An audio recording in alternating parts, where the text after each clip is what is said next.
Apple is tracking you, Google Pixels are victim to a full lock screen bypass, Greece's spyware scandals getting really weird, and a lot more.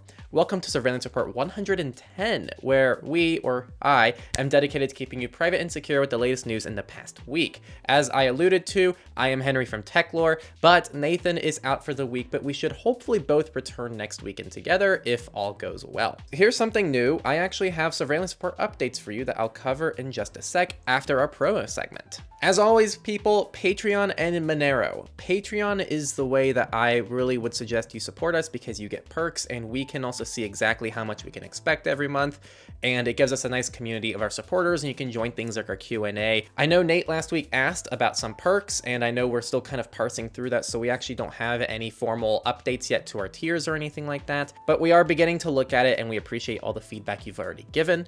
And Monero is the way you can support us privately. If you don't want to deal with Patreon, if you don't want to deal with any personal information pretty much whatsoever, you can just send us Monero and all we can see is how much we received, and from an address that's not even yours. We do see your contributions, and so if you have sent us Monero in the past, we see all of that and we very much appreciate it. Now, we don't do Surveillance Report updates very often because this podcast is pretty consistent, but the last week I got a lot of cool things done that I think most of you will be excited for.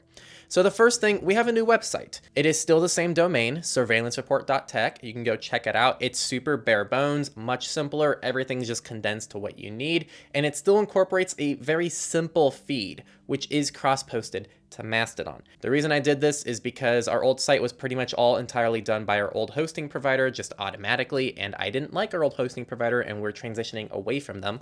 More on that soon. And so Nate and I talked it over, and just having a nice simple website, because really you're all listening on like the main platforms, like you're either on YouTube, Odyssey, or you have your own RSS client. And so we figured that most people aren't actually using the website, and so we'll just have the website be more like a link tree. One cool side effect is our old hosting provider, for whatever reason, almost made it mandatory to use Cloudflare, so we no longer use Cloudflare for our website. So go us. I mentioned Mastodon earlier. We have transitioned to a new Mastodon instance. If you were already following us on Mastodon, you should have already been converted over to our new instance without having to do anything, because you can easily transition things on Mastodon. That Mastodon is actually directly integrated with our website, and so that feed that I told you is actually auto-posted to our Mastodon, so you don't have to keep checking our website to keep up with the feed. Just follow us on Mastodon. If you're not following us on Mastodon, it's very easy to follow a Mastodon account by just adding, I believe, .rss to any profile. Right now, the Twitter cross-poster is giving us issues, so I'm trying to manually cross-post things onto the Surveillance Report Twitter,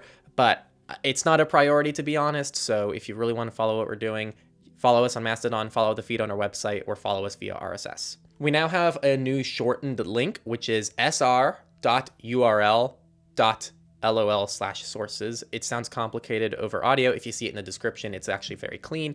This auto directs now to sources, and so right now if you click it, it'll take you straight to GitHub. This is going to make it easier for us to change where we post our sources in the future, because we're not planning on keeping GitHub forever. And so once we eventually migrate to something new, since you're already using that link, we don't have to update the link for every surveillance report ever posted. With all these changes, the new Mastodon, the new sources, and all that stuff, I also took the time to update all our links and bios on our platforms to be more universal and link to the correct things. And I also just cleaned things up. Like Odyssey now subscribes to Techlore and The New Oil on Odyssey. Our Odyssey profile is pretty much like completely not filled out beforehand. And I also just polished lots of different things up on all our platforms, from PeerTube to Apple Podcast and all that stuff. So everything should be a little bit updated. Almost done. So I mentioned earlier audio hosting. I've never been happy with the audio host that we use for Surveillance Report. And so we've actually migrated it over to Substack, which does audio podcast hosting. But it's just for hosting. We are not using Substack for anything. We're not aiming to use Substack for anything. We don't even want you to use it. If you're able to find our Substack, which we've intentionally made it very hard to do, it'll actually tell you, do not subscribe, visit our website instead. If you skip some of the warnings, there are other warnings that tell you not to subscribe. The pinned post tells you not to subscribe. The about section tells you not to subscribe. And if you somehow avoid the warnings and still subscribe, you know what you're going to receive as a welcome email? An email telling you to check out our website and not to subscribe. So again, Substack, people, is for hosting only. It is free for us, and it's better than what our host uses, so it's just for our hosting. Do not subscribe to Surveillance Report Substack. Techlore has its own Substack that we actually are using, and I encourage you to subscribe to. Surveillance Report Substack, do not follow it. And finally, I know that you cryptocurrency nerds will enjoy this, but I did add a Monero open alias. So people can send us Monero now without needing to scan the QR code on the screen or even like go in the description and copy and paste our Monero address. Our Monero open alias is monero@surveillancereport.tech. This will work in any wallet that supports open aliases like Cake Wallet. So if you use Cake Wallet, instead of scanning anything, you just open Cake Wallet and just type monero@surveillancereport.tech, and then everything should auto-populate and you can send us whatever you want. So if you want to try that out, you can try it out by sending us some Monero. Those are the updates. If you experience any downtime during any of this, thanks for working with us, but everything should be good to go now. And this makes everything cleaner and more polished for really everyone. It makes it easier for us to manage, and hopefully it's better for all of you. And we're always trying to do things in a way that balances like our time, your time, making things somewhat privacy protecting. And so hopefully this strikes all the right balances.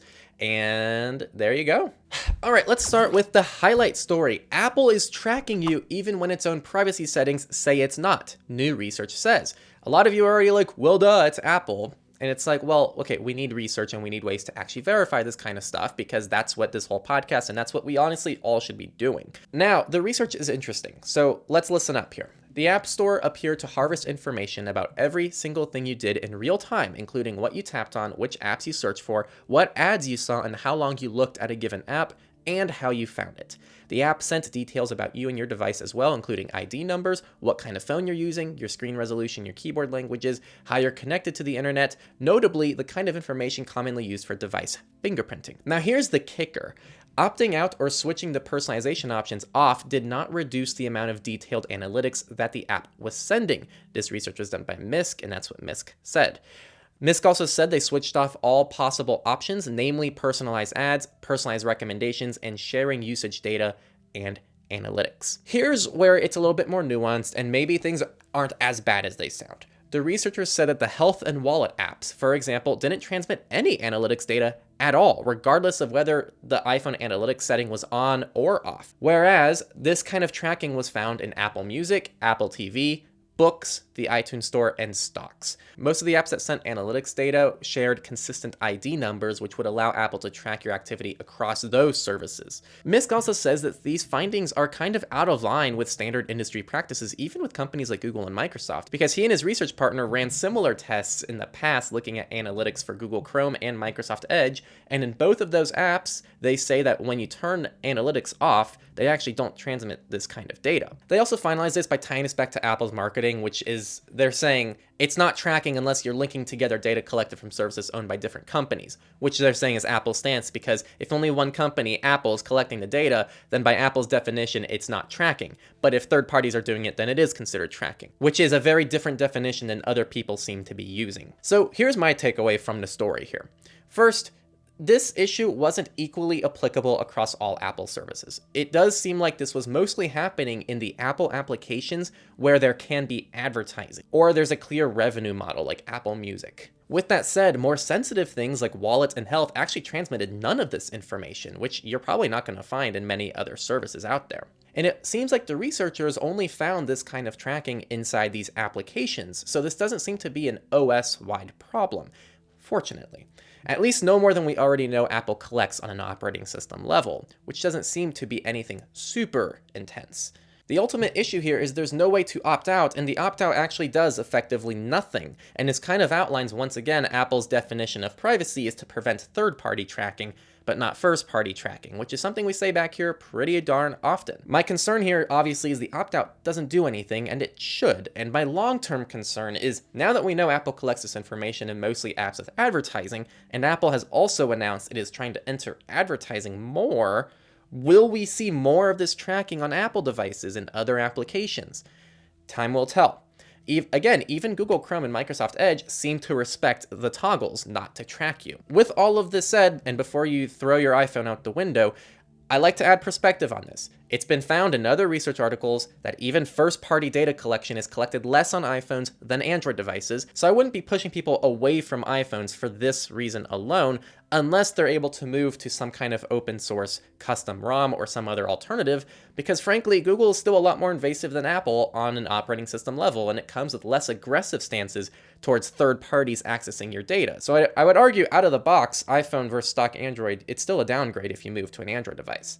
I'm very curious to see how Apple responds to this, especially now that, surprise, I didn't bring this up the whole time. There's actually a class action lawsuit against Apple filed in California accusing Apple of violating the California Invasion of Privacy Act. So Apple's lips have been absolutely shut about this entire story, but they can't be shut forever. There's now a lawsuit. So this story should get juicy when Apple decides to open their mouth and talk about why this is happening and why there is no transparency behind it. And really, the real issue here, again, we can't ignore the real issue. The opt-out doesn't do anything. If the opt-out did something, this would be kind of a non-issue. Again, like the default by tracking, yeah, we wish it wasn't happening, but like if you can opt out of it, generally that seems fine. The real issue is the opt-out and why the opt-out does nothing. Let's go ahead and move into data breaches for the week. The first one is from TransUnion, which is one of 3 credit agencies in the US. On Monday, TransUnion reported a data breach. It's still unknown how many people were affected in the breach, which is something that you think would be good to know. But TransUnion said that the data breach resulted in names, full social security numbers, financial account numbers, and complete driver's license numbers being compromised. TransUnion has sent letters to all affected parties. Letters, I hope that those are digital and not physical so people can respond to them quicker, but they have sent letters to affected parties with instructions to help protect themselves from identity theft and fraud. So keep an eye out for that if you are in the US. If you don't receive anything, you're probably fine, but it'd be nice to have any kind of perspective on how widespread this issue is. Next story, the DFE, or Department for Education in the UK, was found responsible for a data breach from the ISO, or the Information Commissioner's Office. Again, this is all in the UK. So what happened here is there were children details on something called a Learning Record Service, or an LRS database, which contains information on young people from the age of 14. It is used by schools and higher education institutions for recording a student's learning and training achievements. It's operated by an agency which falls under the DFE. Here's where things went wrong. A screening firm, Trust System Software UK, trading as Trustopia, they always have these great names for these services, was given access to the database and used it for age verification because they're so trustworthy. However, it offered the service to companies including GB Group, one of the country's leading data intelligence firms, which helped gambling companies confirm customers were 18 or over. So this is a massive breach of trust, and unfortunately, really no consequences came out of this. They really just got a public scolding. That's about it. And it's very unfortunate because the DFE has had several issues the last few years, so maybe we need to find better solutions than scolding them. But what do I know? And our final data breach of the week, MetaBank warns customers their data was leaked by a ransomware gang. This is still unfolding. For those who have not been following, this was a ransomware attack that happened about a month ago that we're continually giving updates on back here. Australian health insurance giant MetaBank has warned customers that the ransomware group behind last month's breach has started to leak stolen data from its systems. The data includes things such as names, addresses, date of births, phone numbers, email addresses, Medicare numbers for customers, and in some cases, passport numbers for international students. That's really it. They're pretty much just letting whatever happens and doing their best to respond to the situation depending on what the attacker does. I'm going to quote their advice: customers should be vigilant online and take the following measures to block any attack attempts, which includes being alert for phishing scams via phone, post, or email, verifying any communications received to ensure they're legit, not opening texts from unknown or suspicious numbers, changing passwords regularly with strong passwords, not reusing passwords, and activating multi-factor authentication on online accounts. And MetaBank will never contact customers asking for passwords or sensitive information. And they say to subscribe to Surveillance Report to catch more updates. I might have added that one myself. Now, moving to companies, we have a few Google stories to cover. We're going to start small and kind of work into it. So the first one, Google's bringing its VPN to Mac and Windows PCs. Google One subscribers on premium plans, 2 terabytes or higher, can now download VPN apps for Windows and macOS, allowing users in 22 countries to mask their IPs on desktop and reduce online tracking.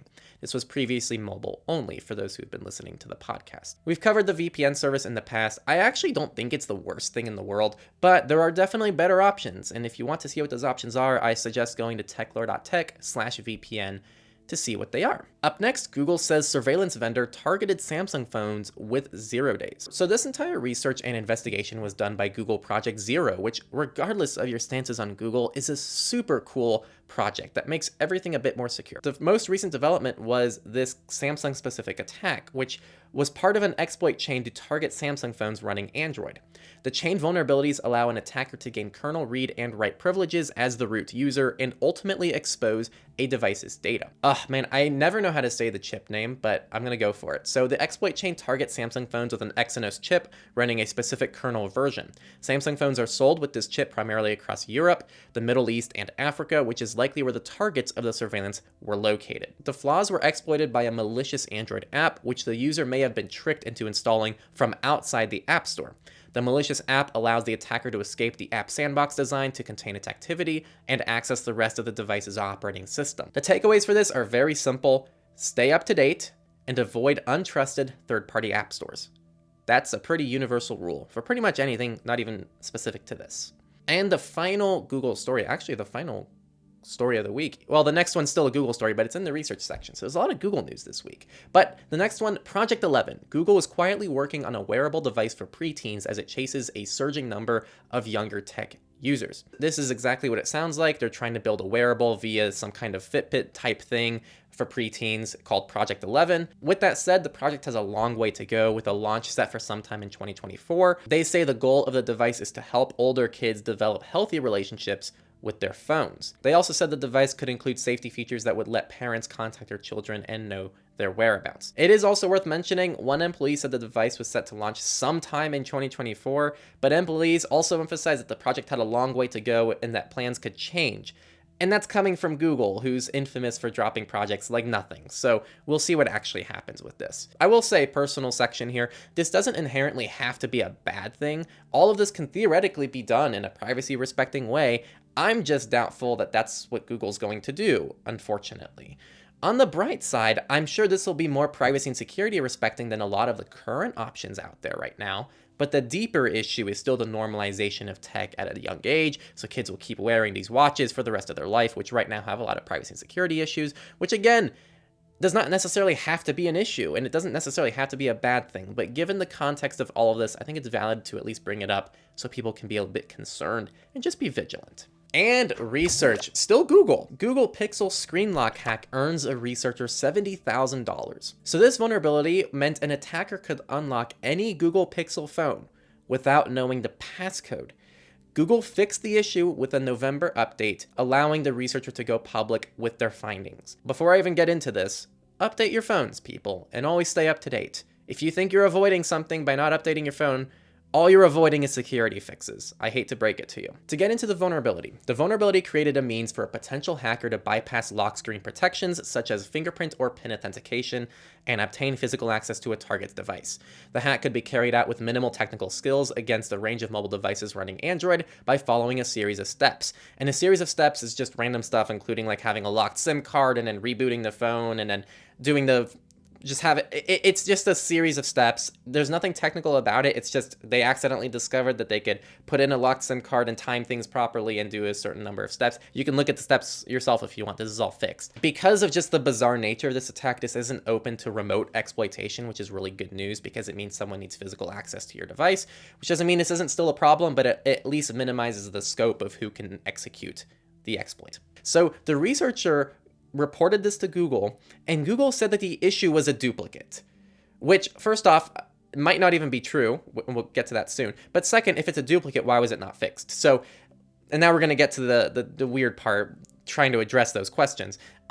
They said that this is not normally eligible for a bug bounty because it's a duplicate, and Google failed to act for some weeks before repeated chasing by the researcher, and they did a demo of the exploit to Google staffers at a Google-run bug hunter event in September. So they knew about this back in September, didn't patch it till November. which is already very strange. Shortly after this, Google said that even though the report was a duplicate, it had only started working on a fix because of their submission. So either Google was lying and didn't know about it, in that case, they shouldn't have called it a duplicate, or Google was telling the truth and they did know about this and they didn't fix it. Both of those are pretty serious issues. The firm decided to pay the researcher with a $70,000 bounty for the lock screen bypass. I don't know what this response is from Google. I still have takeaways. Takeaways is this did seem to impact custom ROMs as well. I don't believe custom ROMs were immune to this problem, and I heavily encourage locking away specific applications once your phone is unlocked. An example of this is you can lock Signal and other sensitive things like your password manager with additional authentication. In a perfect world, if you can, the authentication to access the app is different than the authentication to unlock your phone. So for example, if you're able to unlock your password manager with a password, but unlock your phone with a fingerprint, you now have two different forms of authentication, so there's a little bit more protection there. But even if it's the same, it still offers a degree of protection for if your phone is ever unlocked for whatever reason, due to a weird exploit like this, or for some reason, like you have a friend who's holding your phone and they have an unlocked phone and then they open a different app. You never know, so try to just layer up when you can. The last research article of the week, a Wi-Fi security flaw lets a drone track devices through walls. So Wi-Fi's friendliness to other devices might pose a significant threat in the wrong circumstance. So in the University of Waterloo, researchers have discovered a security flaw in the networking standard that lets attackers track devices through walls. The technique identifies the location of a device within 3.3 feet just by exploiting Wi-Fi devices' automatic constant responses, even on password-protected networks, and measuring the response times. You can identify all the connected hardware in a room and even track people's movements if they have a phone or smartwatch. This is just kind of inherently how Wi-Fi works. Their suggested way to fix this is to have randomized response times, but that would take years to implement. So we'll see what happens. This is very much a theoretical, hypothetical attack.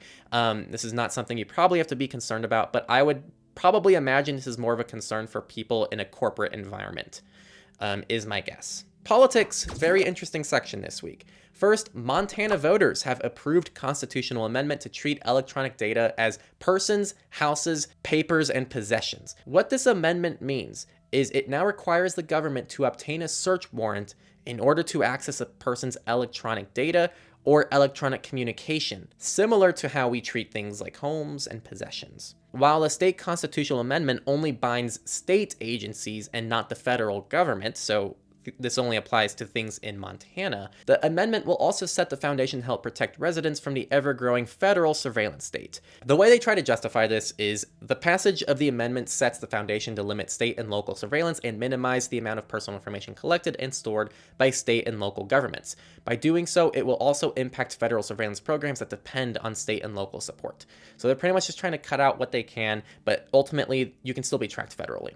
Either way, this is cool, and I hope to see more states adopt stuff like this because it's really good stuff. Okay, up next, Greece. Okay, just so everyone knows, I'm not a Greek resident.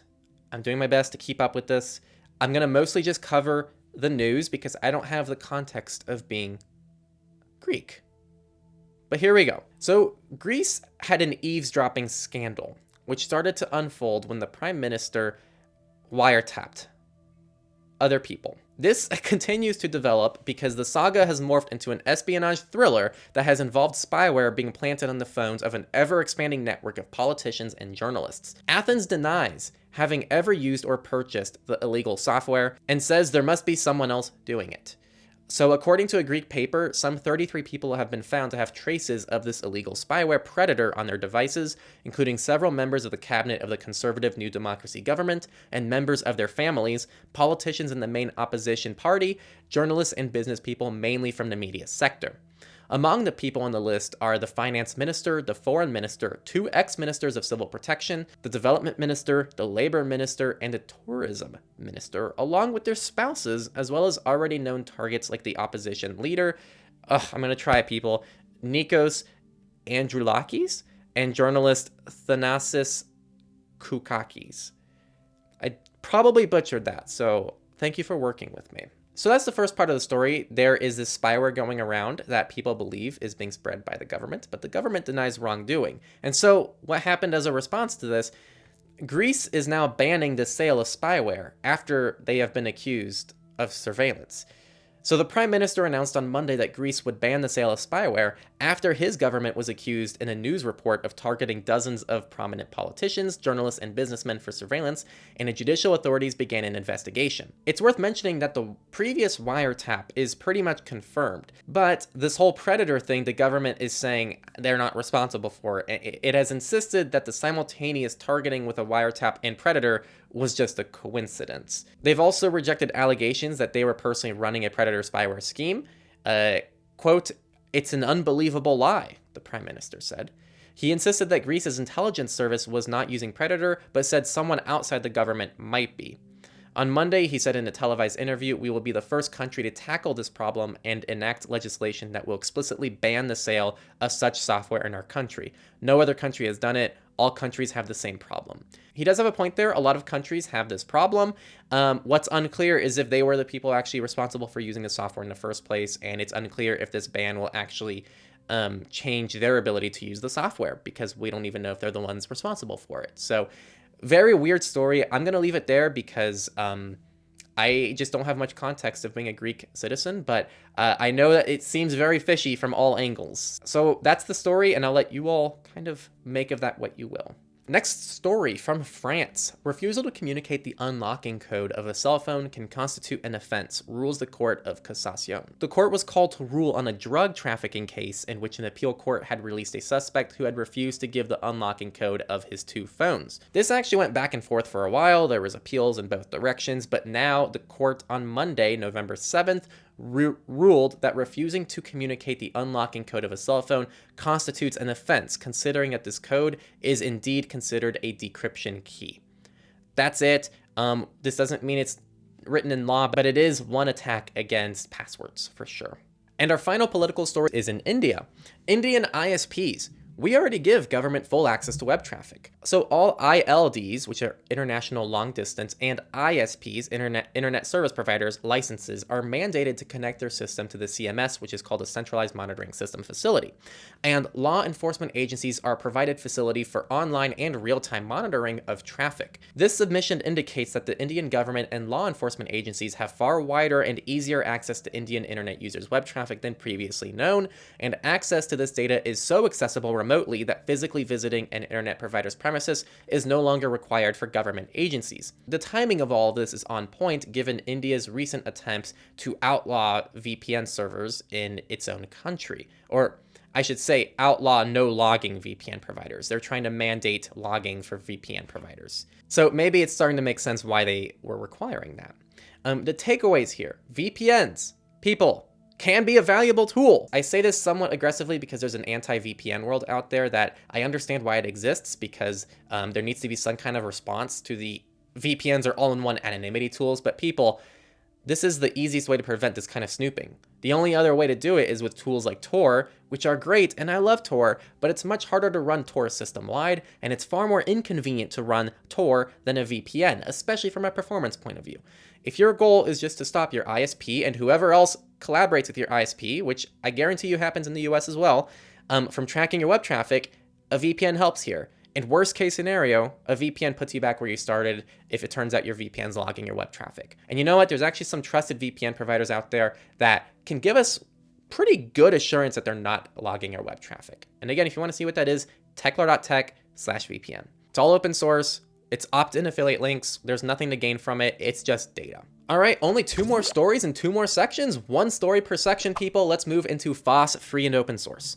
Post-quantum safe VPN tunnels available on all WireGuard servers. This is coming from Mullvad. So Mullvad is a VPN provider. It's one of the best ones out there. Everything's open source, and they are setting some nice industry standards. And here's another example of them setting industry standards.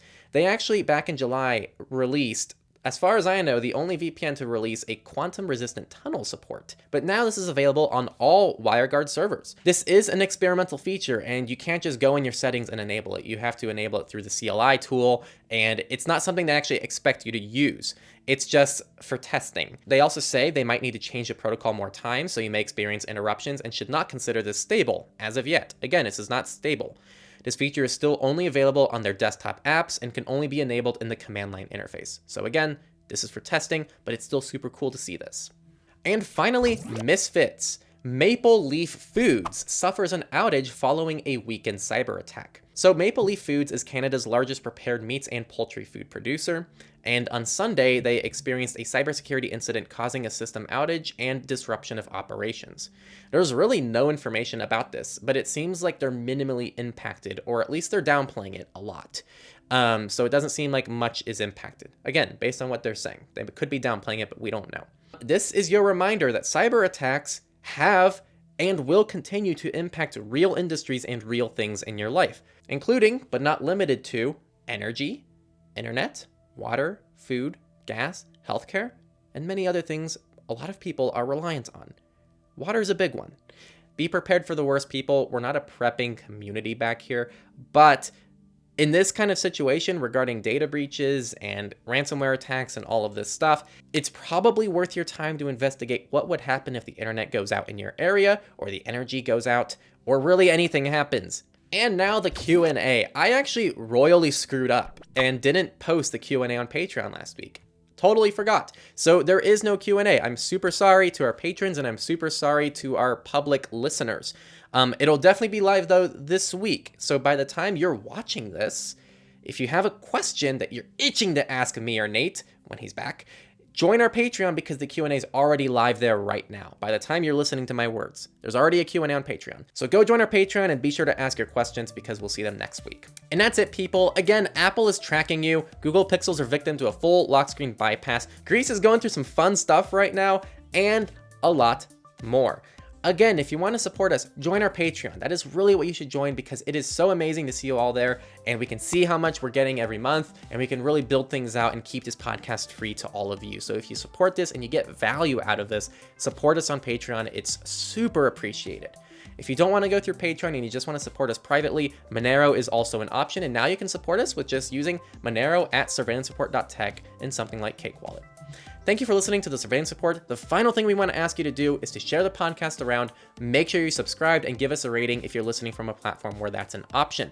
We saw some of our ratings recently, and they're freaking awesome. So let's see some more out there. The people who already left ratings, thank you. They're all beautiful, and thank you so much for the kind words.